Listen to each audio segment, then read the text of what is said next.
పట్టణంలోని 12వ వార్డులో చేవూరు కిరణ ఆధ్వర్యంలో వైఎస్ఆర్సీపీ నాయకులు ఎన్నికల ప్రచారం నిర్వహించారు. ఈ కార్యక్రమానికి కావలి ఎమ్మెల్యే రామిరెడ్డి ప్రతాప్ కుమార్ రెడ్డి కుమారుడు బాలసాకేత్ రెడ్డి పాల్గొన్నారు. గడప గడపకి వెళుతూ వైసీపీ మేనిఫెస్టోను అందజేస్తూ కావలి నియోజకవర్గంలో జరిగిన అభివృద్ధిని వివరిస్తూ ఓటును అభ్యర్థించారు. రాబోయే ఎన్నికల్లో కావలి ఎమ్మెల్యేగా పోటీ చేస్తున్న తన తండ్రిని అఖండ మెజారిటీతో గెలిపించాలని స్థానిక ప్రజలను బాలసాకేత్ రెడ్డి కోరారు. వారి వెంట వైఎస్ఆర్సీపీ కావలి పట్టణ అధ్యక్షులు కేతిరెడ్డి శివకుమార్ రెడ్డి కూడా ఇంటింటికి తిరిగి హ్యాట్రిక్ ఎమ్మెల్యేగా గెలిపించాలని ప్రజలను అభ్యర్థించారు.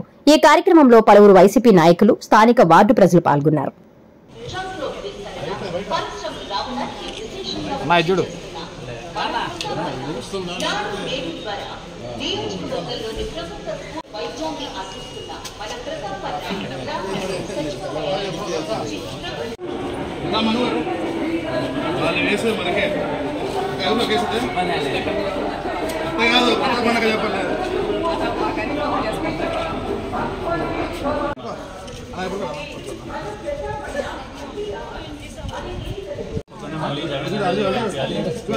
చెప్పి ఓటేయాలి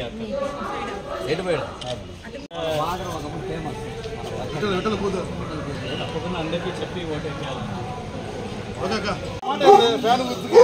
తప్పకుండా జగన్ చేపిస్తాను.